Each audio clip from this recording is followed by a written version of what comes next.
श्रुतिस्मृतिपुराणानाम्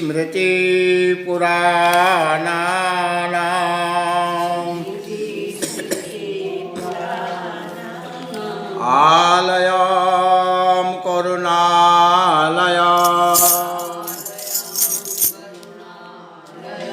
नमामि भगवत्पादं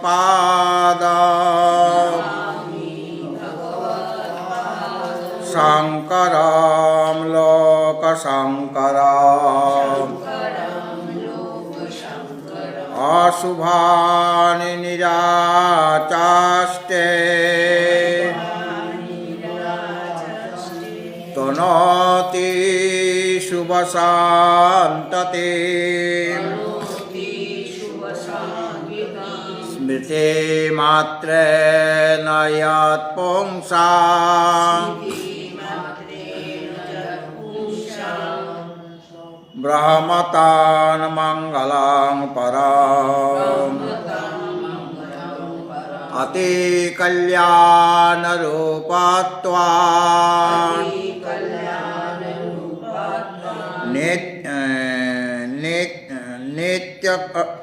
नित्यकल्याणसंश्रयात् स्मर्तॄणां वरदत्वाच्च ब्रह्मतान् मङ्गलं विदुः यैरिमे गुरुभिः पूर्वा पदवाक्यप्रमाणतः व्याख्यातः सर्ववेदान्ता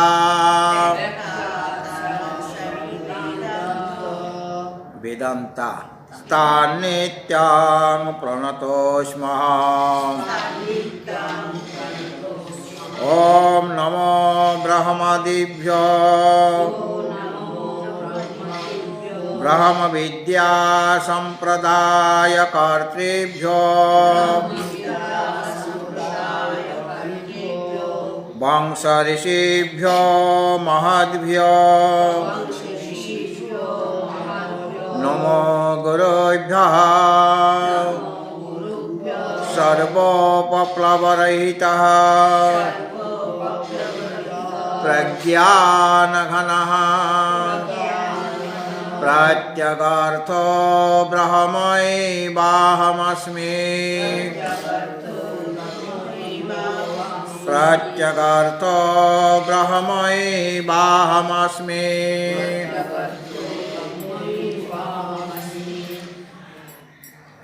वेदांत प्रेमी भगवत भक्तजन,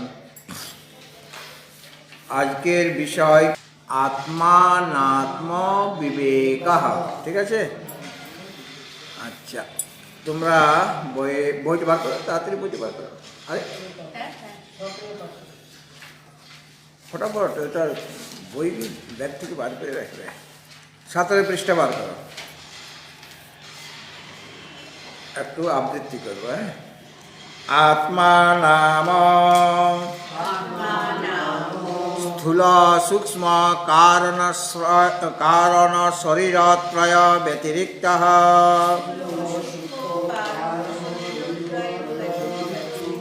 পঞ্চকোশ বিলক্ষণ অবস্থাত্রয় সাক্ষী सच्चिदानंद स्वरूप अनात्मा नाम अनित्य जड़ दुखात्मक समष्टि व्यष्ट्यात्मक शरीरत्रयम् अनात्मा शरीरत्रयं नाम स्थूल सूक्ष्म कारण शरीरत्रयम् स्थूल शरीरं नाम पंचीकृत महाभूत कार्यं कर्मजन्यं जन्मादि षड्भाव विकार তথা চোক্তং পঞ্চীকৃত মহাভূত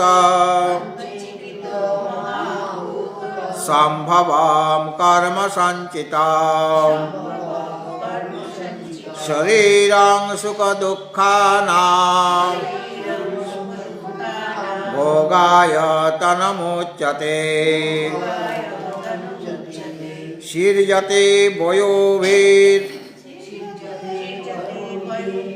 বাল্যকৌমার যৌবন বার্ধক্যাধিবীর চেতি শরীর দহ ভস্মীকরণে ইতি ভুৎপত্ত্যা চ দেহো ভস্মীভাবং প্রাপ্নোতি ইত্যর্থ।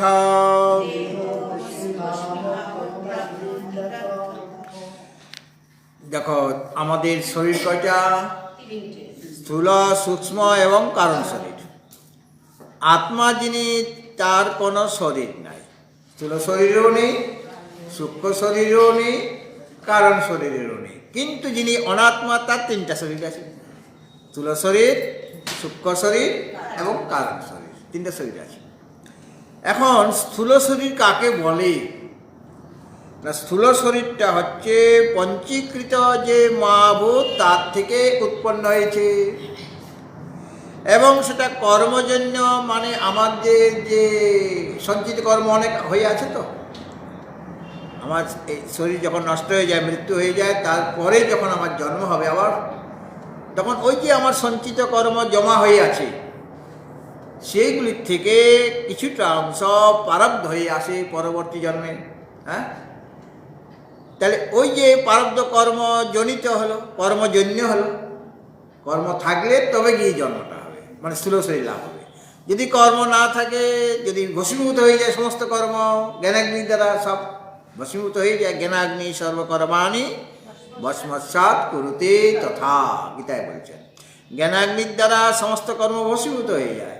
কিন্তু যদি ভস্মীভূত না হয়, জ্ঞানাগ্নি যদি প্রজ্বলিত না হয়, তাহলে তো ওগুলি আছে, সঞ্চিত কর্ম আছে। তো তাহলে ওখান থেকে কিছুটা অংশ প্রারব্ধ হয়ে আসবে, তার জন্য স্থূল শরীরটা লাভ হবে। হ্যাঁ, ওই প্রারব্ধ কর্মের জন্য। হ্যাঁ, এবং সেটা এই যে স্থূল শরীর সুখ আর দুঃখের আয়তন, মানে আশ্রয়। স্থূল শরীর না থাকলে আমাদের সুখ দুঃখর ভোগটা হবে না, স্থূল শরীরটা থাকতে হবে। যদিও ভোগটা হবে তো সূক্ষ্ম শরীরের, কিন্তু তার আশ্রয় চাই। স্থূল শরীর না হলে, মনে করে তোমার আনন্দ হয়েছে, তুমি হাসবে, সূক্ষ্ম শরীর হাসতে পারবে? এই স্থূল শরীরে মুখে মণ্ডল হাসতে পারবে। হ্যাঁ, হাসিটা সকলেই পারে না, মানুষই হাসতে পারে, আর অন্যান্য প্রাণী হাসতে পারে না। দেবতারা হাসতে পারবে, কিন্তু কোনো পশু পক্ষী তারা হাসতে পারে আনন্দে? তারা সে ন্যায়টা নাড়তে পারে কুকুর। হ্যাঁ, বা বিড়াল যদি আনন্দ হয়, তাহলে বারে বারে তোমাকে লেজ দিয়ে টাচ করবে, আনন্দ হয়েছে বা কিছু খেতে চাইছে। কিন্তু আনন্দ প্রকাশ করতে পারবে বা দুঃখ প্রকাশ করতে পারবে কি? মুখ দিয়ে, চোখ দিয়ে জল পড়ে অনেকে, গরু কষ্ট হলে চোখ দিয়ে জল পড়ে।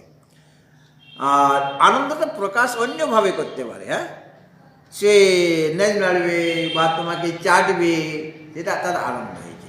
গরু আনন্দ হলে তুমি কাছে গিয়েছো, তোমাকে চাটবে জিভ দিয়ে। আর যদি তার রাগ থাকে, তাহলে শিং দিয়ে গুঁতো দিবে। হ্যাঁ, শিং দিয়ে গুঁতো দিবে, পা দিয়ে লাথি মারবে, এটাতে রেগে গেছে সে। হ্যাঁ, কিন্তু মুখমণ্ডল দিয়ে আমি যদি রেগে যাই, তাহলে মুখমণ্ডল দেখে বোঝা যাবে ইনি ক্রোধান্বিত ব্যক্তি একজন। হ্যাঁ, আর যদি মনে আনন্দ থাকে বা তোমাকে আমি আদর যত্ন করবো, অভ্যর্থনা করবো, তখন মুখমণ্ডল আমার অন্যরকম হয়ে যায়। হ্যাঁ, আর কোনো হাসির ব্যাপার হলে হাসিটা আমি সেরকমভাবে মুখমণ্ডল দ্বারা প্রকাশ করবো। হো হো করে না হাসেও হাসা যায়, মুচকি হাসি বলে। হ্যাঁ, তো এই যে স্থূল শরীর, এই শরীরটা কর্মজন্য, আমারই অর্জিত কর্ম, তার থেকে এটা উৎপন্ন হয়েছে। এবং মহাভূত যে পাঁচটা স্থূলভূত, আকাশ, বায়ু, অগ্নি, জল, পৃথিবী, তার থেকে এটা উৎপন্ন হয়েছে। এবং এটা সুখ দুঃখের আয়তন, মানে আশ্রয়। স্থূল শরীর থাকলে এই সুখ দুঃখের ভোগ হবে। তাছাড়া সেটা অনুভব হবে না আমার। আর এটা শীর্ণ হয়ে যায়, শীর্যতে অনেন ইতি শরীর। এটাকে শরীর কেন বলা হচ্ছে? এটা শীর্যতে, এটা নিজেও শীর্ণ হয়। মানে এই যে শিশু বয়স, মানে বাল্য অবস্থা, কৌমার অবস্থা, যৌবন অবস্থা, প্রৌঢ় অবস্থা, বার্ধক্য অবস্থা, মানে শরীরটা জীর্ণ হচ্ছে কিনা? তাহলে শরীরটা জীর্ণ হয় স্বয়ং, আর মানে শীর্ণ হয়ে যায়। আর অন্য কেউ যে এই শরীরে অভিমান রাখে তাকেও শীর্ণ করে কিনা, তাকে কষ্ট দেয় কিনা। আর এই শরীরের নাম আরেকটা হচ্ছে দেহ। দেহ কেন? এটা দগ্ধীভূত হয়ে যায়। এক সময় শরীরটা নষ্ট হয়ে গেলে আগুনে পুড়িয়ে দেওয়া হয় কিনা? সকলে তো আগুনে পোড়ায় না, কেউ জলে সমাধি হয়, কেউ বা মাটির নিচে রেখে দেয়, এরকম করে তো। সকলে কি, সব সম্প্রদায় কি ওই অগ্নি সংস্কার করে কি, আগুনে জ্বালায় কি? সেটা কেন তবুও তাকে দেহ বলা হবে বা শরীর বলা হবে? সেটা কেন, সেটা নিজেই স্বয়ং বলবেন। হ্যাঁ, তো এটা দেহ বলা হচ্ছে এই কারণে, এই শরীরটা নিজেও একদিন ভস্মীভূত হয়ে যাবে। আর যতদিন দেহটা আছে সে তোমাকে ভস্মীভূত করবে, মানে তোমাকে জ্বালিয়ে মারবে। হ্যাঁ, নাকি খুব সুখে দেখে শরীরটা? বলে না মহারাজ, উঠতে বসতে কেবল দুঃখই দুঃখ, শরীরটাই বেশি দুঃখ দেয়। হ্যাঁ, আমার শত্রুরা যা দুঃখ দেবে তার চেয়ে অনেক অনেক গুণ বেশি দুঃখ দেয় কে? এই শরীরটা। কেন? শরীরে তো রোগ জ্বালা তো লেগেই আছে, আছে না? শরীরটা কি আমার সব সময় নিরোগ থাকে? রোগ হলো, ডাক্তারের কাছে গেলাম, ওষুধ খেলাম, ভালো হয়ে গেল, কিন্তু আর কোনোদিন রোগ হবে না তো? হ্যাঁ, বলে না আমার এটা কোনো গ্যারেন্টি, মানে গ্যারেন্টিতে নাই। মানে ডাক্তারবাবু বলবে যে যে কোনো সময় রোগ হতে পারে, এবং যে রোগটা তোমার হয়েছিল, তুমি ওষুধ সেবন করে ভালো হয়েছে, সেই রোগটাও আবার হয়ে যেতে পারে, ওই রোগটাই। একবার করোনা হয়েছে বলে আর কোনোদিন করোনা হবে না, কোনো গ্যারেন্টি আছে কি? আমি ভ্যাকসিন নিয়েছি, ভ্যাকসিন নিলে কি হবে? করোনা জীবাণু না ভ্যাকসিনকে সব খেয়ে নেবে। হ্যাঁ, মানে এখন যেমন মশাটা ওই যে তোমরা কি জ্বালাও ধূপটা, কয়েল প্রুফ হয়ে গেছে এখন। ও গুড নাইট প্রুফ হয়ে গেছে, কিছুই হবে না। গুড নাইট জ্বলুক, কিন্তু তোমাকে খাবে, মশা কামড়াবে। হ্যাঁ, কেন? তারা ওটা সহ্য হয়ে গেছে। তো আমাদের যদি সহ্য হয়ে যায়, তখন করোনা যদি সহ্য করে নেয়, তখন ওই ভ্যাকসিন নিলেও তোমাকে ধরবে। কাজে সবসময় সাবধানে থাকবে। হ্যাঁ, বা অন্য কোনো রোগ হবে। রোগ তো মানে একটা রোগ কি সংসারে? কত যে রোগ আছে, ডাক্তাররাও জানে না কত রকমের রোগ, মানে নতুন নতুন সব রোগ হচ্ছে। নতুন নতুন যেমন আবিষ্কার হচ্ছে, আমাদের বৈজ্ঞানিকগণ নতুন নতুন আবিষ্কার করছেন, সেরকম ভগবানও নতুন নতুন রোগের আবিষ্কার করছেন, আর ছেড়ে দিচ্ছেন, আমাদের দিয়ে দিচ্ছেন যে দেখো, অনুভব করো। তোমরা না এরকম আবিষ্কার করবে, আমি কম কিসের? আমিও আবিষ্কার করতে জানি। দেখো, এই রোগগুলি পেয়েছিল কোনোদিন, করোনা ছিল কোনোদিন, দেখো পাঠিয়ে দিলাম। ওরা বলছে চীন থেকে এসে, আরে চীন থেকে আসেনি, আর আসল জায়গা থেকে এসেছে। হ্যাঁ, চীনকে কে দিয়েছে? ওরাই দিয়েছে, ভগবানই দিয়েছে। চীন যে আবিষ্কার, মনে করেন চীনও যদি আবিষ্কারই করে থাকে এই জীবাণুটা, তাদের বুদ্ধিটা কে দিল? কাজে পাওনা, কিন্তু চীনকে দোষ দিয়ে লাভ নাই, নিমিত্ত মাত্র হয়েছে ওরা। চীন নিমিত্ত মাত্র হয়ে গেছে, কিন্তু আসল রোগটা কে পাঠালো? তিনি আবিষ্কার করেছেন। আরে তাকে আবিষ্কার করতে হয়েছে। আর তুমিও ওষুধ আবিষ্কার করো, আর ওষুধ আবিষ্কার করলে আবার আমি আরেক রকমের রোগ পাঠাবো, কোনো চিন্তা নেই।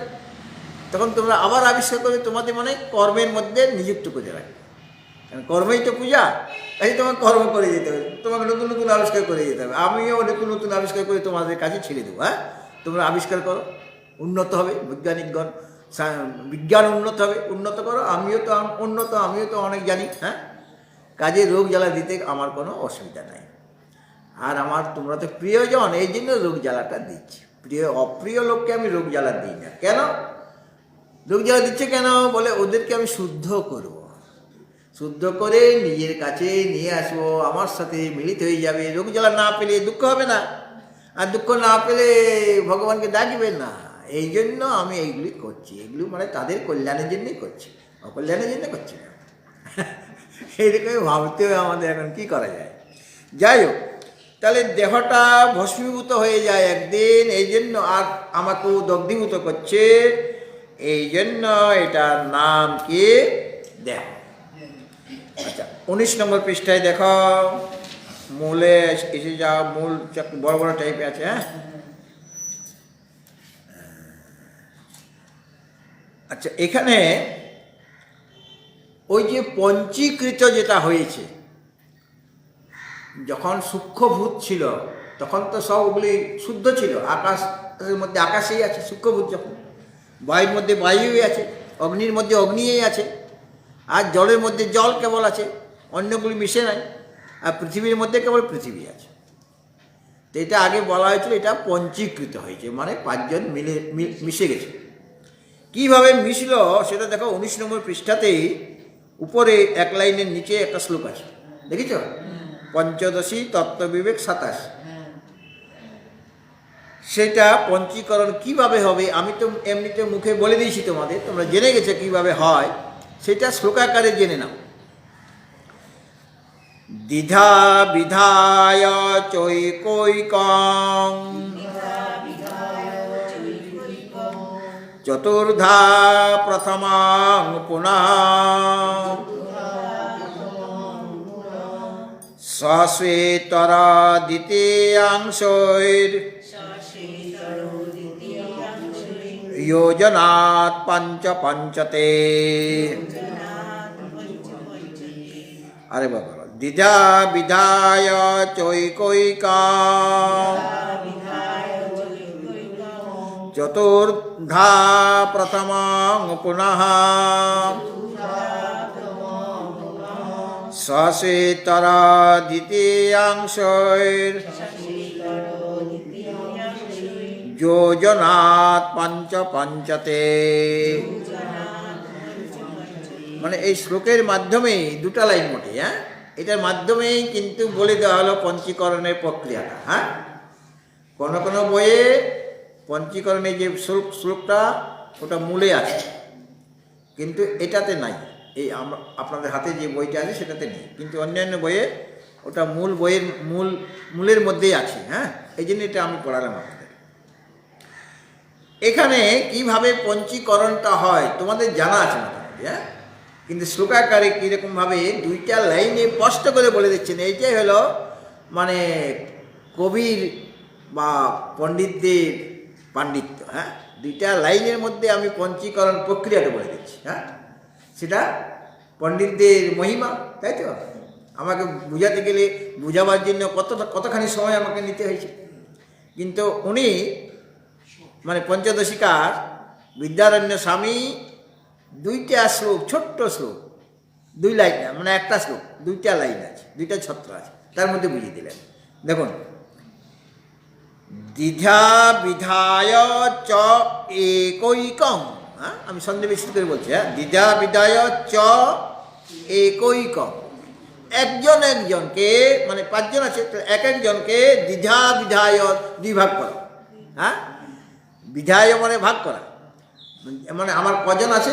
5 জন। 5 জন সূক্ষ্মভূত আছে, আকাশ, বায়ু, অগ্নি, জল, পৃথিবী। হ্যাঁ, তাই দেখুন এদের বোঝাবার কৌশলটা দেখুন। দ্বিধা বিধায় চৈকৈকং, একৈকং মানে এক একটা যে ভূতকে প্রথমে তুমি 2 ভাগ করো, আকাশকে 2 ভাগ করো, বায়ুকে 2 ভাগ করো, অগ্নিকে 2 ভাগ করো, জলকে 2 ভাগ করো, আর পৃথিবীকে 2 ভাগ করো। একটা মানে একটা শ্লোকের অর্ধেক প্রথম চরণে বলে দিলে। এটা একটা শ্লোকে 4টা চরণ, 4টা পাদ আর কি। তো প্রথম চরণ হলো দ্বিধা বিধায় চৈকৈকং। এটা দ্বারা কী বলে দেওয়া হলো? প্রত্যেকটাকে একৈকং মানে প্রত্যেকটা যে ভূত আছে তাদের সকলকে দ্বিধা বিধায় 2 ভাগ করো, মাঝখানে কেটে দাও। হ্যাঁ, আকাশকে মাঝখানে, মানে কল্পনা করো, কাটাতে যাবে না। আকাশকে 2 ভাগ, বায়ু 2 ভাগ, অগ্নি 2 ভাগ, জল 2 ভাগ, পৃথিবী 2 ভাগ, হলো তো? তারপরে চতুর্ধা প্রথমং পুনঃ, মানে পুনরায় কি করবে? প্রথম ভাগগুলিকে, মানে 2টা ভাগ করা হলো, আকাশকে 2 ভাগ করা হয়েছে, তাহলে একটা বাম দিকে রয়ে গেল, একটা ডান দিকে রয়ে গেল, দুই ভাগ মনে করুন, কল্পনা করুন। ওইভাবে কাটা যাবে না, সেটা কল্পনা করুন যে আকাশকে আমি মনে করুন একটা বিরাট, মনে করো লম্বা একটা রডের মতো আছে, কাঠের মতো আছে, আমি দুই ভাগ করলাম, তাহলে এইদিকে একটা ভাগ রইল, ওই দিকে একটা ভাগ। এই প্রথম বাম দিকেরটা মনে করো প্রথম ভাগ, ডান দিকেরটা দ্বিতীয় ভাগ।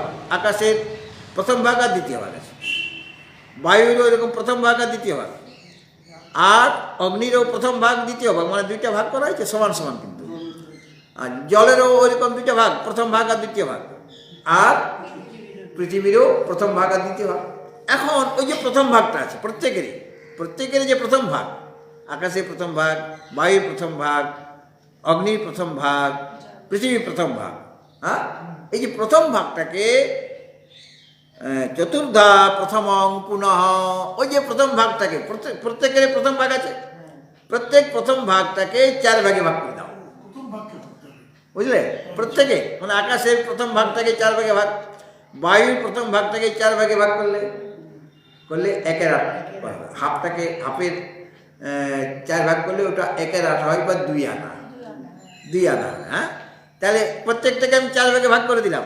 প্রথম ভাগ, আকাশের প্রথম ভাগকে 4 ভাগে ভাগ, বায়ুর প্রথম ভাগকে 4 ভাগে ভাগ, আর অগ্নির প্রথম ভাগকে 4 ভাগে ভাগ, জলের প্রথম ভাগকে 4 ভাগে ভাগ, আর পৃথিবীর প্রথম ভাগকে, আর দ্বিতীয় ভাগ সকলের কিন্তু মানে শুদ্ধ আছে, কাটাকাটি হয় না।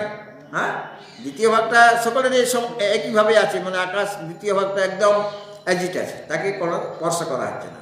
বায়ুর দ্বিতীয় ভাগটা অ্যাজিট আছে, অগ্নির দ্বিতীয় ভাগটা অ্যাজিট আছে, জলের দ্বিতীয় ভাগটা অ্যাজিট আছে, তাকে কাটাকাটি হচ্ছে না, আর পৃথিবীর দ্বিতীয় ভাগটা অ্যাজিট আছে। ঠিক আছে, এখন ওই যে প্রথম ভাগটাকে প্রত্যেকের প্রথম ভাগটাকে 4 ভাগে ভাগ করে দেওয়া হলো। এখন ভাগ তো করা হলো, হ্যাঁ, এখন সকলের নিজের কাছেই আছে, ভাগ করা অবস্থায় নিজের কাছে। এখন দান করবে, মানে দান করবে নেবে, দান করবে নেবে, হ্যাঁ, মানে গিভ অ্যান্ড টেক হবে। মানে আমি তোমাকে দেব, মানে তার ইয়েতে কি হবে, তোমাকে কিছু দিতে হবে। আমি তোমাকে কিছু দিচ্ছি, তোমার চাল নাই, আছে চাল দিলাম, তুমি আমাকে সবজিটা দাও তো, তাহলে তো আমার তো সবজি নাই, তোমার তো চাল আছে, আমার চাল আছে, তোমার চাল নাই, আমি তোমাকে চাল দিলাম, আমার কিন্তু সবজি নাই, তখন তোমাকে সবজি, তুমি আমাকে সবজি দেবে। এমনিতে তোমাকে চালটা দিয়ে দেবো আমি, চালটাকে সিদ্ধ করে, নুনও তো নাই, নুন থাকলে তুমি দেবে, আর আমার কাছে থাকলে আমি তোমাকে নুন দেবো। এরকম হয় কি না? ঘর গৃহস্থলীতে গ্রাম দেশে হয়, শহরে এগুলো দেবে না, না নুন নাই, থাকলেও দেবে না, ফ্ল্যাটে চিনেই না, তার নুন দেবে। যাই হোক, তাহলে বোঝা হইল, প্রথমে প্রত্যেকটা ভূতকে 2 ভাগ করলাম, তারপরে প্রত্যেকের প্রথম ভাগটাকে 4 ভাগে ভাগ করলাম, সকলে এখন নিজের কাছে আছে মনে করুন। এখন গিভ অ্যান্ড টেক হয়। এখন আকাশ তার যে 4টা ভাগ, মানে প্রথম ভাগের যে 4টা টুকরা করা হলো, মানে 2 আনা 2 আনা করে, ওই 2 আনা বায়ুকে দিল, আকাশের আরো 2 আনা, অগ্নিকে দিল আরো 2 আনা, জলকে দিল আরো 2 আনা দিল, এখন নেবে। আর সেরকম বায়ু কি করলো, বলে আমার বড়দা, সে তো তার অর্ধেকটা আমাদের সকলকে দিয়ে দিল। ছোট ভাই কি করে, মেজো ভাই, সে বলছে দাঁড়াও, আমিও দাদার পথকে অনুসরণ করছি। সেও তার তো দ্বিতীয় ভাগটা তো অ্যাজিট আছে, আর প্রথম ভাগ 4 টুকরা হয়ে গেছে, সে বড়দাকে আগে দিয়ে দিল। তারপরে নিজের জন্য তো রাখতে হবে না, নিজের তো হাফ রেখেই দিয়েছে। আর অগ্নিকে 1 টুকরা, মানে 2 আনা দিয়ে দিল, আর জলকে 2 আনা দিয়ে দিল, পৃথিবীকে 2 আনা দিয়ে দিল। মানে সেরকমভাবে অগ্নি কি করবে, ওই যে 4 টুকরা, প্রথম ভাগের 4 টুকরা থেকে ওইভাবে বাকি 4 জনকে 2 আনা, মানে 2 আনা 2 আনা করে দিয়ে দিল। পৃথিবীও কি করবে, তার অর্ধেকটাতে রেখে দেবে, বাকিদের 2 আনা 2 আনা করে দিয়ে দিবে। তারপরে গিভ অ্যান্ড টেক করার পর দেখা গেল আকাশের মধ্যে, আকাশের নিজের অর্ধেক আছে দ্বিতীয় ভাগটা, আর বায়ুর 2 আনা আছে, অগ্নির 2 আনা এসে গেছে, জলের 2 আনা এসে গেছে, পৃথিবীর 2 আনা। তাহলে ওখানে আবার 8 আনা হয়ে গেছে। হ্যাঁ, ওদের 2 আনা 2 আনা 8 আনা হলো কিনা? তাহলে ওই অন্যদের 2 আনা 2 আনা করে 8 আনা, নিজের 8 আনা আগেই রেখেছিল, 16 আনা হয়ে গেল। বায়ুরও এরকম হবে, অগ্নিরও এরকম হয়ে যাবে, বাকিতে 2 আনা 2 আনা, আর পৃথিবীরও এরকম হয়ে যাবে, গিভ অ্যান্ড টেক হয়ে গেল, 16 আনাটা আমার রয়ে গেল। হ্যাঁ, কিন্তু এখন আগে বৈচিত্র্য ছিল না, কেবল আমি একা ছিলাম, এখন বৈচিত্র্য এসে গেল।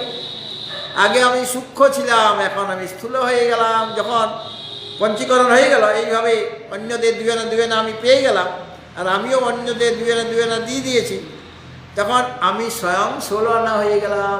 আগে সূক্ষ্ম ছিলাম, এখন স্থূল হয়ে গেলাম। এখন লোকে অনুভব করতে পারে, আমি এখন লোকের সেবা করতে পারবো। কেন? স্থূল শরীরটা ওখান থেকে হবে, পঞ্চীকৃত মহাভূত থেকে উৎপন্ন হবে স্থূল শরীর। ওই সূক্ষ্মভূত থেকে কিন্তু স্থূল শরীর উৎপন্ন হবে না, সেটা সূক্ষ্ম শরীরকে উৎপন্ন করবে। সূক্ষ্মভূতেরও কাজ আছে। সূক্ষ্মভূত মানে ওই মিলে গেল মানে আর সূক্ষ্মভূত রইল না সংসারে, তা নয়, সূক্ষ্মভূতও আছে, সূক্ষ্মভূতও থাকবে, তারা সূক্ষ্ম শরীরকে সৃষ্টি করবে, সেটা পরে বলা হচ্ছে, এখানেই রয়েছে। হ্যাঁ, তাহলে সচেতন দ্বিতীয় অংশ, নিজের নিজের যে দ্বিতীয় অংশটা, নিজের নিজের যে দ্বিতীয় অংশটা, সেটা অন্যকে দিয়ে দিচ্ছে।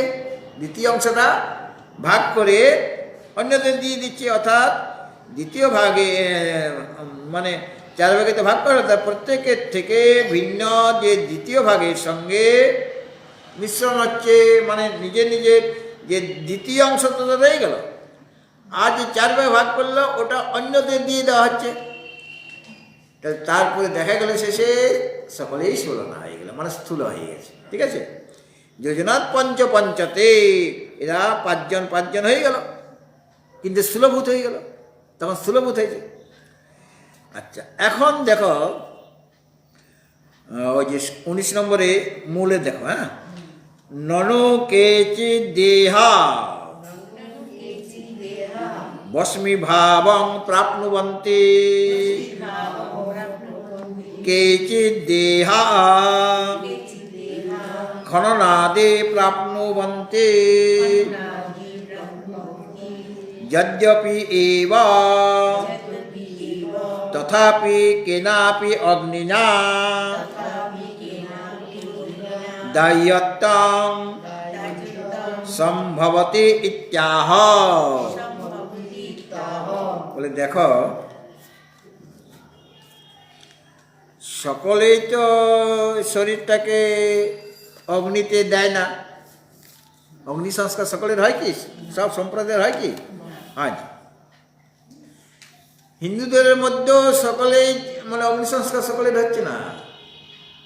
সাধু সন্তদের তো জলসমাধি হয়ে যায়, আবার জলসমাধি যদি অসুবিধা থাকে তাহলে পর ভূমি সমাধি হয়। মুসলিম সম্প্রদায় বা খ্রিস্টান সম্প্রদায় তাদের ভূমি সমাধি, ওরা কবর বলছে কিন্তু আসলে ভূমি সমাধি, তাই তো? জিনিসটা একটাই, ভূমি সমাধি দিচ্ছেন। তাহলে তো দগ্ধ তো হচ্ছে না শরীরটা।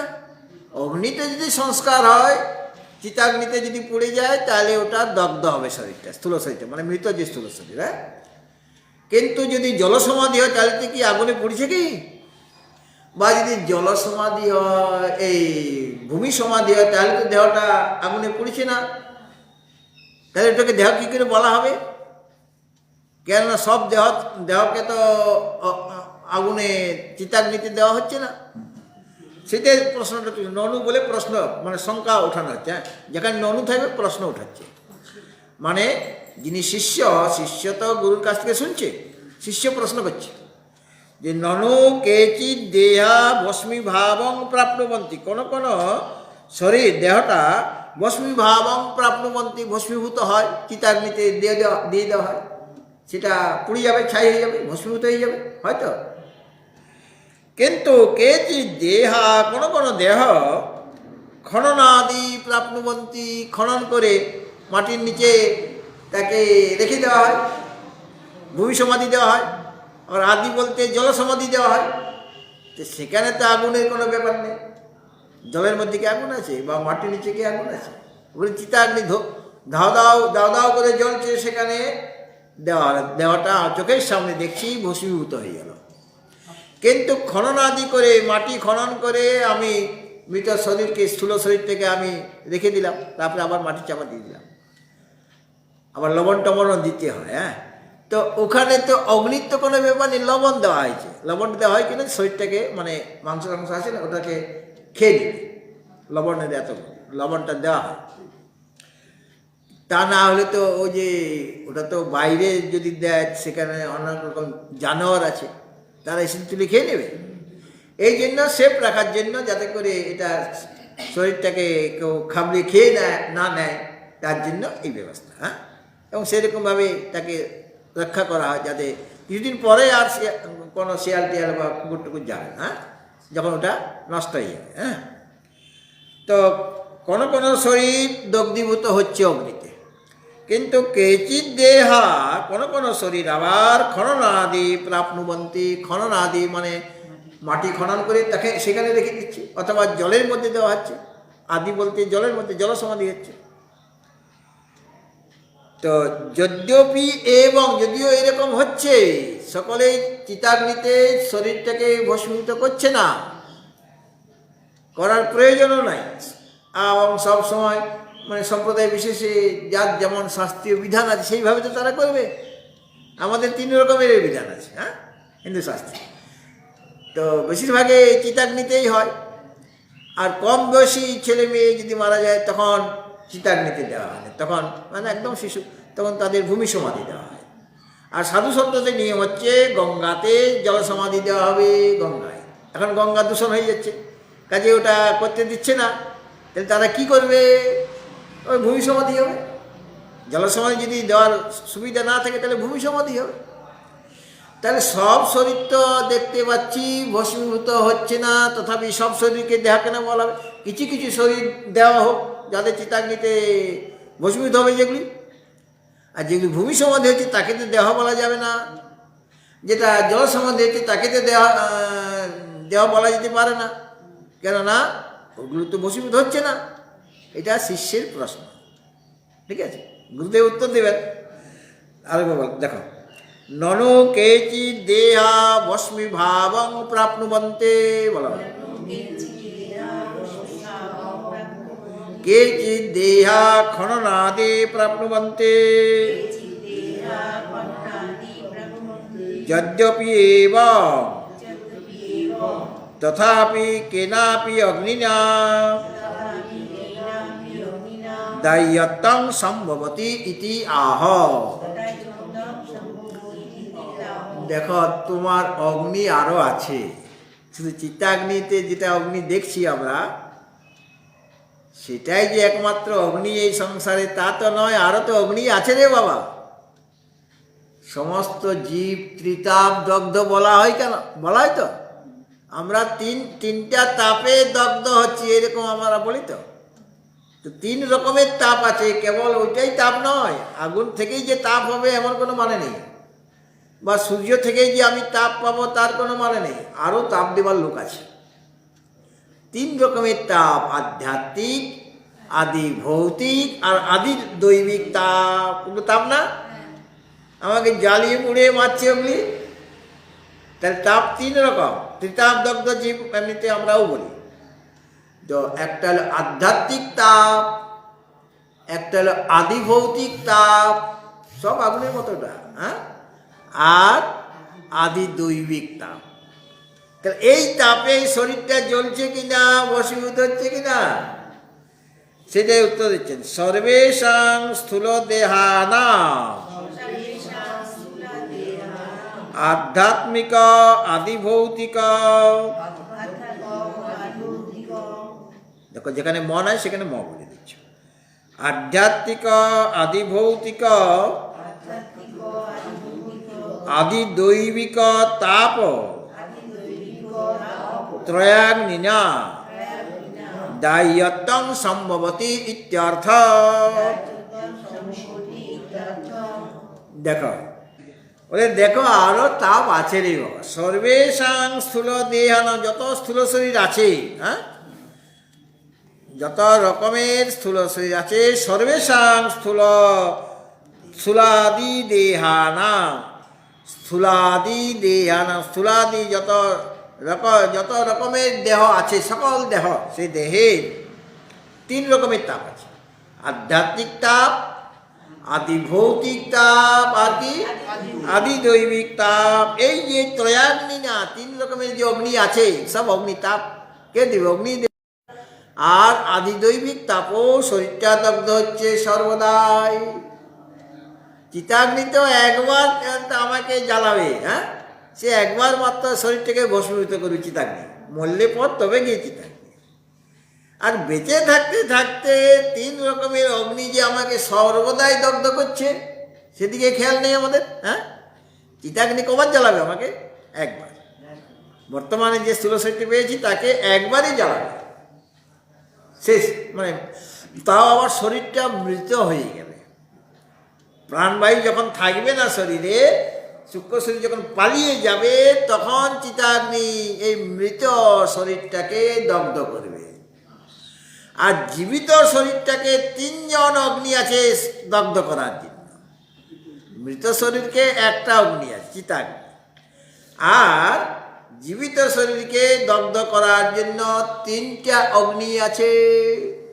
জীবিত অবস্থায় আমাকে দগ্ধ করে পাচ্ছি। হ্যাঁ, সেটা বলছেন সর্বেশাং স্থূলাদি দেহানাম। এই যে যত স্থূলাদি দেহ যে রয়েছে, তাদের তিন রকমের তাপ আছে: আধ্যাত্মিক তাপ, আদি ভৌতিক তাপ এবং আদি দৈবিক তাপ। ওই তিন রকমের অগ্নির দ্বারা সমস্ত দেহ দগ্ধ হচ্ছে কিনা? হ্যাঁ, ওই যে আধ্যাত্মিক, আদি দৈবিক, আদি ভৌতিক, আদি দৈবিক, তার মধ্যে দাহ্যত্ব আছে কিনা, দগ্ধ করার ক্ষমতা আছে কিনা ওদের? কাজে আমার স্থূল দেহটা জীবিত অবস্থায় দগ্ধ হচ্ছে কিনা? জীবিত অবস্থায় আমার কত কষ্ট হচ্ছে, দগ্ধ হচ্ছে, কষ্ট হচ্ছে কিনা? আগুনে কষ্ট হচ্ছে, তাপ। বলে এটা কীরকম হলো? এটা তিনটা তাপের তো নাম শুনি নাই কোনোদিন। বলে শোনো, তারপরে তো দেখো।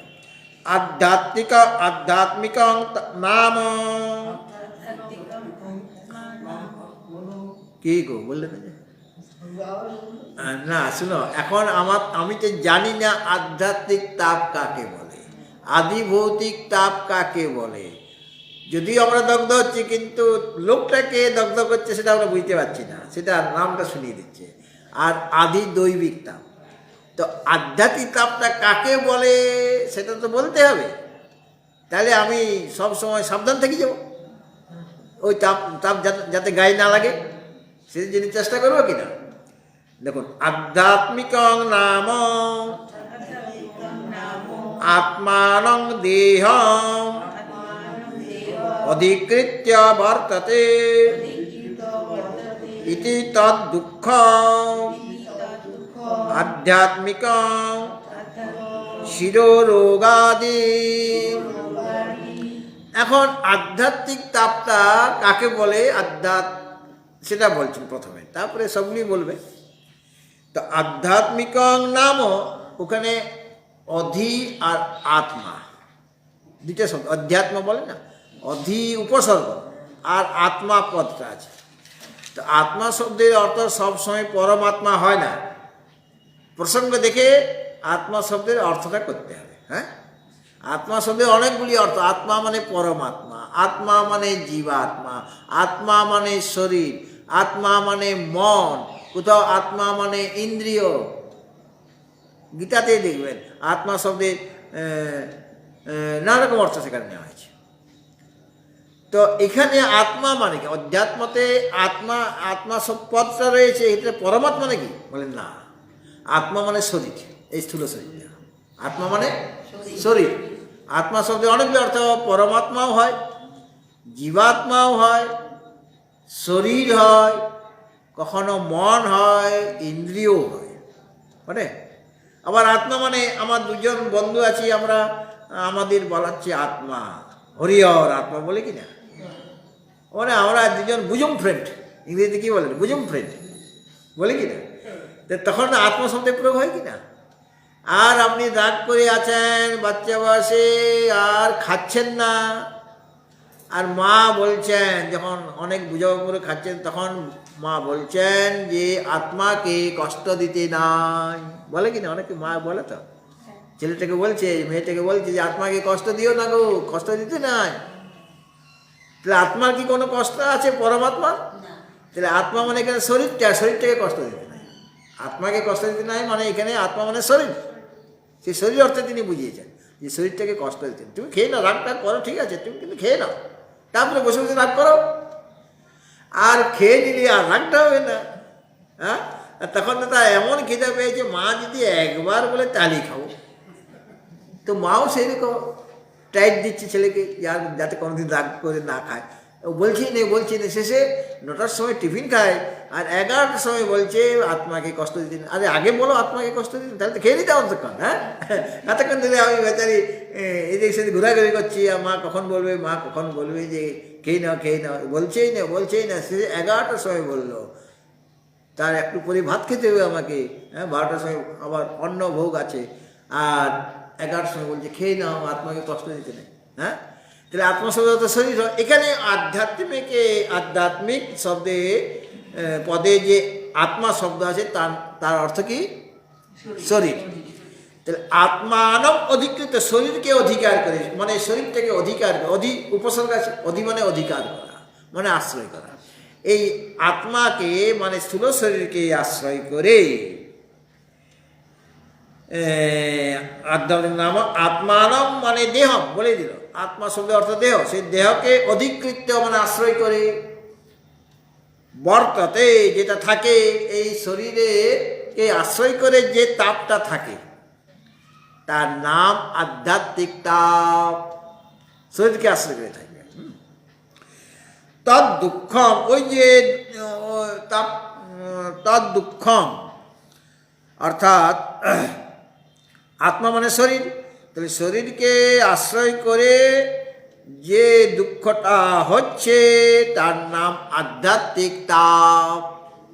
হ্যাঁ, দুঃখ হচ্ছে কিনা শরীর, বলে শরীরকে আশ্রয় করে কী হচ্ছে, বলে রোগ জ্বালা হচ্ছে কিনা। এই শরীরে আর রকম রোগ জ্বালা হয় তো। আবার আধ্যাত্মিক তাপটা 2 রকম, একটা হলো আধি, আরেকটা হলো ব্যাধি। একটা হলো আধি, আরেকটা নাম ব্যাধি। ব্যাধি হলো শরীরের রোগ, শরীরে নানা রকম রোগ আছে। তো আমাদের এখানে যারা বসে সকলের শরীর কি নিরোগ, কোনো রোগ নাই তো? আছে, কোনো না কোনো রোগ আছে। কেউ বলছে মহারাজ এতক্ষণ বসে আছি না, চেয়ারে বসে থাকলেও না কোমরটা ব্যথা করছে। আর কেউ বলছে মহারাজ ঘাটটা না কি হয়েছে, এদিক সেদিক সরাতে পারছি না। হ্যাঁ, মানে কত রকমের যে রোগ নিয়েই আমরা জীবনটা চালাচ্ছি। হ্যাঁ, মানে রোগ এমনভাবে রোগগুলি আসছে যাচ্ছে, সবসময় থাকছে না অবশ্য, কিন্তু এটা আমরা সহ্য করার মতো ক্ষমতা ভগবান দিয়ে দিয়েছে না। একটু কোমর ব্যথা করলে এত হাওয়া করে কাঁদতে বসবো কি? পাটা ব্যথা করছে, ঠিক আছে, পাটা একটু লম্বা করলাম, কিন্তু কাঁদতে বসবো না, কেননা এটা তো প্রতিদিনের ব্যাপার। হ্যাঁ, কত আর কান্নাকাটি করবো, ও একটু আধটু দুঃখ সহন করার মতো ক্ষমতা আমাদের এসে গেছে। তাহলে এই যে ব্যাধি মানে শারীরিক যে ব্যাধি, মাথা ধরেছে, কপাল ব্যথা করছে, চোখ টনটন করছে, কানের তালা লেগে গেল, এরকম হয় কি না? তো এইগুলো হলো শারীরিক রোগটার নাম হলো ব্যাধি, ওটা হলো আধ্যাত্মিক তাপ, শারীরিক তাপ। আরেকটা হলো আত্মা শব্দের অর্থ যখন মন হবে, তখন মানসিক তাপ। মনের মধ্যে আমার তো খাওয়া দাওয়া ভালো আছে, শরীরটা কোনো রোগ জ্বালা বর্তমানে নাই, কিন্তু মনটা খারাপ, কষ্ট হচ্ছে, মনে দুঃখ হচ্ছে, হয় কি না? খাওয়া দাওয়া বেশ ভালো হয়েছে, আর ঘরটাও ভালো, এই গরমে আমার ঘরে গরম ঢুকছে না, কেননা সেইভাবে আমি এসি লাগিয়ে দিয়েছি। হ্যাঁ, বা 2টা পাখা, একটা সামনের দিকে একটা পেছন দিকে চলছে। হ্যাঁ, অনেক গরমে 4টা পাখা আমি 4 দিকে লাগিয়ে দিলাম, মানে কোনো অসুবিধা নাই। তথাপি গালে হাত দিলাম, আমি দিই কিনা, সব ঠিক আছে, কিন্তু গালে হাতটা চলে গেল, কেননা তোমার মনে দুঃখ হচ্ছে, একটা যন্ত্রণা অনুভব করছে, এরকম হয় কিনা? তাহলে সব দিকে আপনার শরীর ঠিক আছে, কিন্তু মনটাই দুঃখ হয়ে গেল, ওটা হলো মানসিক তাপ, মানে আধি। আমরা বলি না আধি ব্যাধিতে ভুগছি, ওটা মানসিক তাপটা হলো আধি, আর শারীরিক তাপটা শারীরিক রোগ, ওটা ব্যাধি। তাহলে আধি আর ব্যাধিতে ভুগছে, তাহলে আধ্যাত্মিক তাপটা 2 রকম, একটা শারীরিক আর একটা মানসিক তাপ। তা ওটার থেকে দুঃখ হচ্ছে কিনা, ওটার নাম হলো আধ্যাত্মিক তাপ। ঠিক আছে, 2 নম্বরে আসলো আদি ভৌতিক তাপ। শিষ্য জিজ্ঞেস করছেন আদি ভৌতিক তাপটা কি? সেটা বলছেন এখন। আদি ভৌতিকাং নাম ভূতাম অধিকৃত্য বর্ততে ইতে আদি ভৌতিকাং ব্যাঘ্র তস্করাদি জন্যং দুঃখম।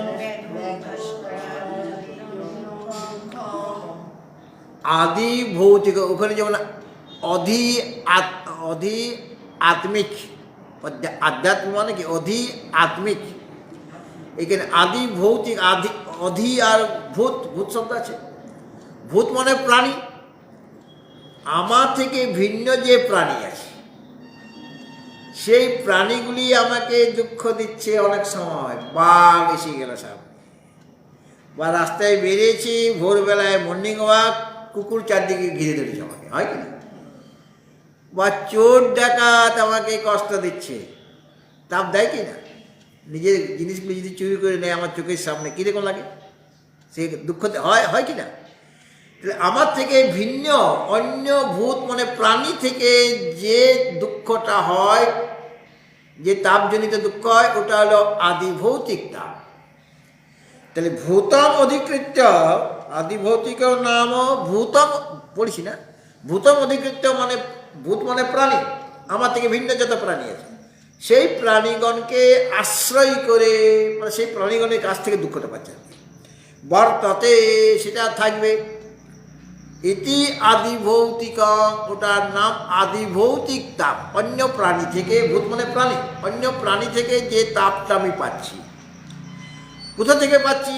ব্যাঘ্র তস্কর আদি জন্য, বাঘের থেকে। আমার সামনে বাঘ, আর যদি ঝাঁপিয়ে পড়ে তাহলে কী অবস্থা হবে? কুকুরও যদি ঝাঁপিয়ে পড়ে তাও বিপদ। আর তোমার ঘরের পোষা বিড়ালটা যদি তোমার উপরে ঝাঁপিয়ে পড়ে, সে নখ দিয়ে ছিন্ন ভিন্ন করে দেবে। হ্যাঁ, করবে কি না? বা বাইরে বিড়াল এসেছে আর আমি ঘরে আটকে দিয়ে তাকে আমি পিটাবো মনে করি, আর যদি ছিটকিনি বন্ধ করে তাকে যদি পিটাতে শুরু করি না, তাহলে বিপদ আমার, আমাকে মেরেই ফেলেছে ও বিড়াল, ছোট্ট বিড়ালটা। তার চোখে, তার সামনে আমি টিকতে পারবো না, আমাকে মেরে দেবে। তার যে নখ দিয়ে ছিন্ন ভিন্ন করে দেবে, কারণ সে তো তার প্রাণকে বাঁচাতে হবে। এবং সারা ঘরে সে মলমূত্র ত্যাগ করে তোমার এটা করবে, সে তো ভয় পাবে, আর বাঁচার জন্য তোমাকে আক্রমণ করবে। এবং যে আওয়াজটা করবে তখন ওই অবস্থায়, সে আওয়াজটা শুনেই তুমি হাঁটতে পারবে। এত ছোট্ট বিড়াল, সে আওয়াজ যেটা করবে ভয় পেয়ে, সে আওয়াজ পেয়ে অনেকেই হাঁটতে পারবে যদি হাঁটাচুটি হয়। হ্যাঁ, তাহলে তার থেকেও আমার ভয় আছে। মানে অন্য যে কোনো, মানে আমার বন্ধু, তার থেকেও আমার ভয়। কখন কি করে বসে কোনো ঠিক নেই। বন্ধু কখন যে শত্রু হয়ে যাবে। আজকে যাকে বন্ধু বলছি, যদি তার স্বার্থে আঘাত লাগে, তখন আমার যত দুর্বলতা সব অন্যের কাছে প্রকাশ করে দেবে। করবে কি না? আমার এক বুঝম ফ্রেন্ড ছিল, কিন্তু কোনো কারণে আমার সাথে মনের মিল হয় নাই, মানে বিচ্ছেদ হয়ে গেছে। বন্ধু বিচ্ছেদ হয় কি না? সেই বন্ধু মহাবিপদের কারণ, কারণ তুমি অনেক গোপনীয় তথ্য তাকে দিয়েছ, যেটা সমাজে প্রকাশ হওয়ার কথা না, সেরকম গোপনীয় তথ্য তাকে দিয়েছ। আর ওইগুলি সে ওই সময় তার নথি সে সকলকেই বলে বেড়াবে। এখন তো বলে বেড়াতে হবে না, ফেসবুকে দিয়ে বাস হয়ে গেল 12টা। হ্যাঁ, তাহলে দেখো, তার থেকেও আমার ভয়, বন্ধুর থেকেও ভয়, শত্রু থেকেও ভয়। হ্যাঁ, বা অন্য প্রাণী যাদের সাথে শত্রুতা নাই, মিত্রতা নাও, কিন্তু তাদের কাজেই হচ্ছে, চোরের কাজেই চুরি করা, ডাকাতের কাজ মারধর করে লুটপাট করা। হ্যাঁ, বা যেটা রত্নাকর করতেন, ওই রকম চোর ডাকাত আছে, তারা আমাকে ছেড়ে কথা বলবে?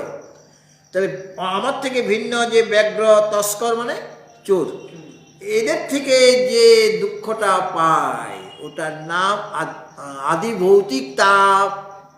যেমন ব্যাঘ্র তস্কর আদি জন্যং দুঃখ, ব্যাঘ্র তস্কর মানে চোর, চোর থেকে বা আদিপদ থেকে আরো অন্যান্য প্রাণী থেকে যে দুঃখটা আমরা পাচ্ছি, তার নাম কি? আদি ভৌতিক তাপ। ওটা একটা তাপ, অগ্নি, ওটা তো আগুন, ওটা তো আগুন। ফটো দেখেছ, ওই নচিকেতা যে প্রবেশ করেছে না যমের ঘরে, বলে অতিথি ব্রাহ্মণ, ও তো অগ্নি সদৃশ, ও তো আগুন। ও যদি রেগে যায় 3 দিন না খেয়ে আছে, তাহলে সব ভস্মীভূত করে দেবে। হ্যাঁ, যত আমাদের পুণ্যকর্ম সব শেষ করে দেবে এই অগ্নিস্বরূপ যে অতিথি, হ্যাঁ কঠোপনিষদে পড়েছ। আর রয়ে গেল কে আদি দৈবিক, ওটা একটা তাপ। সেটা প্রশ্ন করছেন শিষ্য যে আদি দৈবিক তাপটা কি। তার জন্য বলছেন আদি দৈবিকং নাম দেবম অধিকৃত্য, আবার অধিকৃত্যম বলে দিচ্ছ, হ্যাঁ বর্ততে ইতি আদি দৈবিকং দুঃখ অশনি পাতাদিজন্য। একটাতে ছিল আত্মাকে আশ্রয় করে যে তাপটা, আত্মা মানে শরীর এবং মন। আরেকটা ছিল ভূত মানে প্রাণীগণকে আশ্রয় করে আদি ভৌতিক তাপ। এটা আদি দৈবিক মানে দেব মানে দেবতাকে আশ্রয় করে যে তাপটা হচ্ছে। এই জন্য বললাম দেবম অধিকৃত্য বর্ততে। আদি দৈবিক তাপটা কীরকম না দেবম অধিকৃত্য বর্ততে, যে তাপটা দেবতাকে আশ্রয় করে আছে, দেবতাদের কাছ থেকে পাওয়া যাবে আর কি, সেটাকে বলা হচ্ছে আদি দৈবিকং তাপ। ঠিক আছে, বলে সেটা কীরকম, সে আদি দৈবিক দুঃখ বলা হচ্ছে। সেটা কীরকম না অশনি পাতাদি জন্য, বাজ পড়ল, হ্যাঁ অশনি মানে বজ্রপাত হলো, অনেক সময় বজ্রপাত হয়তো, তো বজ্রপাতটা দুঃখের কারণ কি না, লোকে যদি তার উপরে পড়ে তার তো জীবন শেষ। আর আমার সামনে মানে দূরে হয়েছে কিন্তু আওয়াজটা কানে গেছে, ভয়ে অস্থির আমি হয়ে যাই কিনা, কষ্ট হয় কিনা।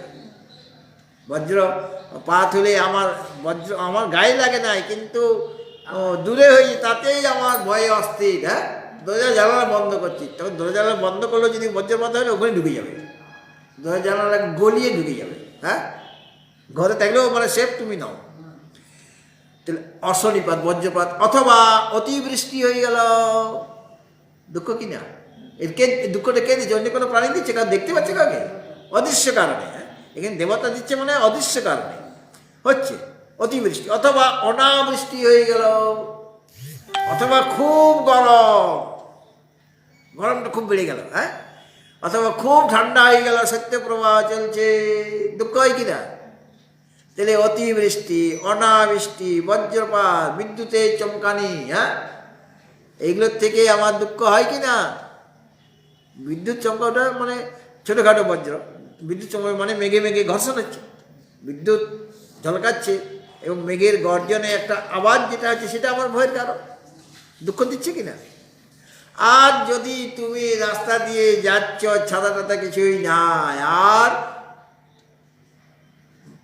পাথর বৃষ্টি হচ্ছে, শিলাবৃষ্টি, আর তোমার ওখানে আশেপাশে কোনো আশ্রয় নেবারও জায়গা নাই, তাহলে কি অবস্থা হবে বলো। তোমার মাথাতে পড়ছে, হাতে লাগছে, আর উপর থেকে শিলাটা পড়ছে, আর গায়ে পড়ছে মানে মনে হচ্ছে যেন 10 পাথর, একটা 10 কিলো পাথর আমার গায়ে পড়ে গেল, মানে সারা শরীরটিকে ছিঁচে দেবে। হ্যাঁ একদম ছিন্ন ভিন্ন করে দেবে শরীরটি, মানে অনেকে মারাই যায়। তা এটার নাম হচ্ছে আদি দৈবিক দুঃখ, আদি দৈবিক তাপ। তাহলে আমরা জীবিত অবস্থায় এই 3 রকমের তাপের কবলে পড়ে যাই কিনা জীবিত অবস্থাতে সকলেই। একটা হলো আধ্যাত্মিক তাপ, আমাদের সকলের শারীরিক রোগ মানসিক রোগ আছে, দুঃখ আছে, শারীরিক দুঃখ মানসিক দুঃখ। আর আমাদের আদি ভৌতিক দুঃখ আছে, অন্য প্রাণী থেকে মাঝে মাঝে আমাদের কষ্ট পেতে হচ্ছে, দুঃখ পেতে হচ্ছে। আর অতিবৃষ্টি অনাবৃষ্টি এটা তো লেগেই আছে, বজ্রপাত, অশনি সংকেত ইত্যাদি, মানে অদৃশ্য কারণবশত যেগুলি হচ্ছে আর কি, সেইগুলি বলা হলো আদি দৈবিক তাপ। তাহলে শরীরটা দগ্ধ হচ্ছে কিনা জীবিত অবস্থায়, তাহলে এখন শরীরটাকে দেহ বলবে কিনা প্রশ্ন জেগেছিল শিষ্যের মনে। তো গুরুদেব উত্তর দিয়ে দিলেন যে দেখো, এই শরীরটা যেমন শীর্ণ শীর্যতে অনেনা ইতি শরীর, যেটা শীর্যতে অনেনা, যেটা নিজে শীর্ণ হবে, অন্য শরীরে যে অভিমান রাখবে, আমি আমার শরীরে যদি অভিমান রাখি তাহলে আমিও শীর্ণ হব। আমি যদি অন্যের শরীরে অভিমান রাখি, প্রিয়তমায় ওর শরীরে আমার অভিমান আছে, উনি আমার পত্নী, তাহলে ওর দুঃখে তোমার দুঃখ হবে কি না? তাকে ভালোবাসো তুমি, তোমার প্রিয়জন। ঠিক সেরকমভাবে মানে ওই শরীরে আমার অভিমান আছে বলে তার শরীরটা আমাকে দুঃখ দিচ্ছে, হ্যাঁ, আমার দেহটাও দুঃখ পাচ্ছে, কষ্ট পাচ্ছে। এই কারণে সর্বদা জীবিত অবস্থাতেই দগ্ধ হচ্ছে এবং দগ্ধ করছে। এই জন্য শরীরটার নাম দৈয়তে অনেন ইতি দেহ, যার দ্বারা দগ্ধ হচ্ছি আমরা, সেটা হলো দেহ। শরীরের জন্যই আমরা দগ্ধ হচ্ছি, এই স্থূল শরীরটার জন্য। এই জন্য শরীরটা, এটা শরীরও বটে, মানে শীর্ণ নিজে হচ্ছে, অন্যকেও করছে যারা অভিমান রাখে। যাদের অভিমান নাই তাদের দগ্ধ করতে পারবে, কারণ তারা তো ওদের উপরে উঠে গেল। স্থূল শরীর থেকে আমি ভিন্ন, আমি সূক্ষ্ম শরীর থেকে ভিন্ন, আমি কারণ শরীর থেকে ভিন্ন, তাহলে তার তৃতাব দগ্ধ হবে। সে তৃতাব থেকে মুক্ত হয়ে গেল, সংসার থেকে মুক্ত হয়ে গেছে, তার উদ্ধার হয়ে গেছে। অতএব এই কারণে স্থূল শরীরটাকে, ওটা শরীরও বটে, ওটা দেহও বলা হচ্ছে। তাহলে স্থূল শরীর কাকে বলে বলা হয়ে গেল। এখন আসবে সূক্ষ্ম শরীরটা কি, সূক্ষ্ম শরীর কাকে বলে, ওটা তো চিনি নাই আমি, এবং তার অন্য কোনো নাম আছে কি না। অনেক সময় একজনের, যেমন শরীরের দুটা নাম, শরীর আর দেহ, আরও অনেক নাম আছে, এখানে দুটা নাম। তনু, তনু মানে কি শরীর, হয়তো কাজে শরীরের, আমাদের সংস্কৃত ভাষা তো একটা জিনিসকে বোঝাবার জন্য অনেক অনেক শব্দ আছে। যেমন পদ্ম, পদ্মকে আমি কমলও বলতে পারি, পদ্মকে আমি পঙ্কজও বলতে পারি, পদ্মকে আমি সরসিজও বলতে পারি, সরোজও বলতে পারি, সরসিজ বা সরোজ, হ্যাঁ, শতদল বলতে পারি। কত যে নাম আছে, মানে এই যে আমাদের ভাষার মহিমা, দেব ভাষা এটা, হ্যাঁ। অন্য ভাষাতে একটা শব্দের, একটাকে বোঝাবার জন্য এত এত নাই, দু একটা থাকতে পারে, কিন্তু এতগুলি একটার পর একটা, এটা সংস্কৃত ভাষাই বলতে পারবে, অন্য কেউ বলতে পারবে না। তো এই যে মন, মনেরও কত নাম, মন, অন্তঃকরণ, চিত্ত, স্বান্ত, অনেক নাম আছে মনের। তাহলে সূক্ষ্ম শরীরেও আরেকটা নাম আছে, তার কি নাম বলা জানে কে? লিঙ্গ শরীর। কি শরীর? কখনো সূক্ষ্ম শরীর বলা হবে, কখনো আমি সূক্ষ্ম শরীর বলতে পারছি না, লিঙ্গ শরীর বলে দিলাম। দুজন একটাই, একজনকে বোঝাবার জন্য দুইটা নাম, সূক্ষ্ম শরীর এবং লিঙ্গ শরীর। সেই সূক্ষ্ম শরীর, এখন ছাত্র মানে শিষ্য প্রশ্ন করবে যে সূক্ষ্ম শরীর কাকে বলে, আর গুরুদেব তার উত্তর দেবেন কিনা? গুরুদেব তো উত্তর দেওয়ার জন্য বসে আছে, প্রশ্ন করবে তবে তো উত্তর। অনেক সময় প্রশ্ন না করলে গুরুদেব বলে যান, কিন্তু যদি পার্থের মতো বৎস থাকে, পার্থ বৎস সুধীর ভক্তা দুগ্ধম গীতা মিতম, বাছুর থাকলে তখন গায়ে বেশি করে দুধ দেবে, তাই তো? আর বাছুর না থাকলে হবে, দুধ দেবে? তো শিষ্য চায়, গুরুর শিষ্য চায়, আর শিষ্যের কি চাই? গুরু চাই। গুরু তো খুঁজে বেড়াচ্ছে শিষ্য কোথায়, শিষ্য কোথায়, মানে ভালো শিষ্য হতে হবে, যে প্রশ্ন করতে জানে, যে আগ্রহ সহকারে শুনবে, এরকম শিষ্য দরকার। কচিতে তৎসুতং পার্থ তৈকাগ্রে চেতসা কচিত অজ্ঞান সম্মোহ প্রণষ্টস্তে ধনঞ্জয়। ভগবান প্রশ্ন করলেন কিনা, মন দিয়ে শুনেছে তো, এবং যদি শুনে থাকো তাহলে কাজ হয়েছে কিনা, তোমার মোহ দূর হয়েছে কিনা, হ্যাঁ।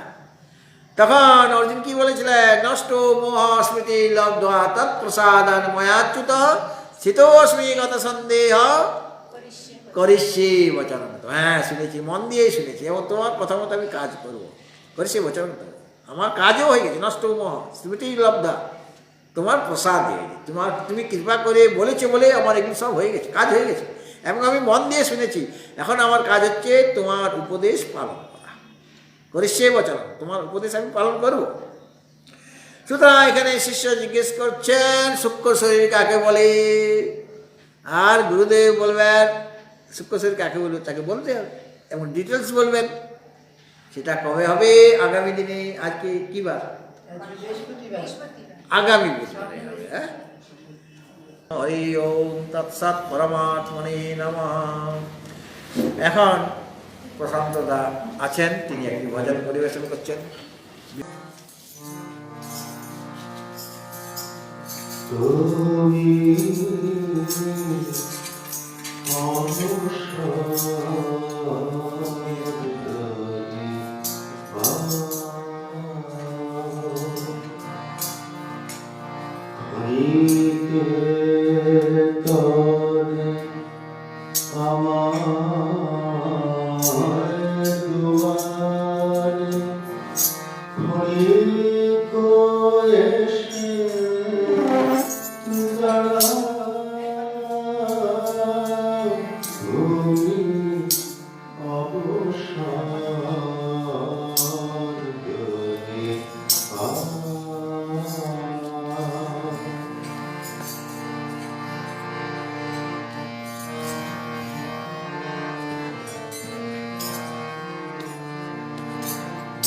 নয়নে আমার শ্রাবণের ধারা ঝরে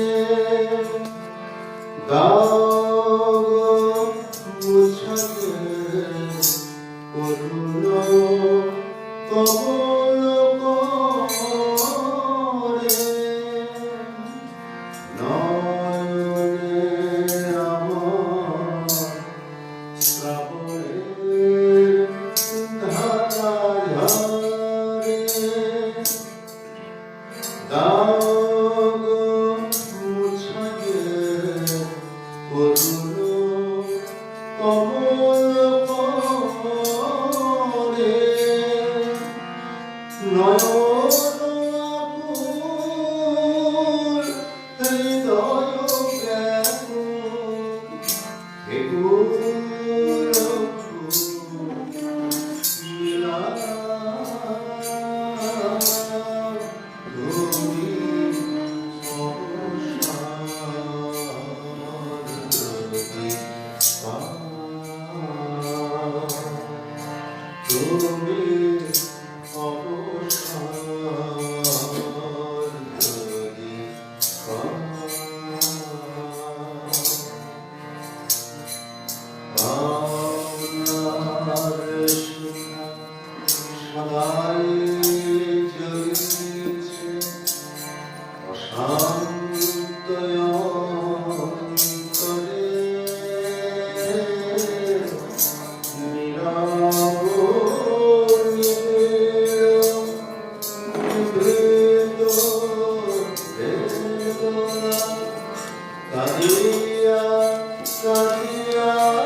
Sarve Bhadra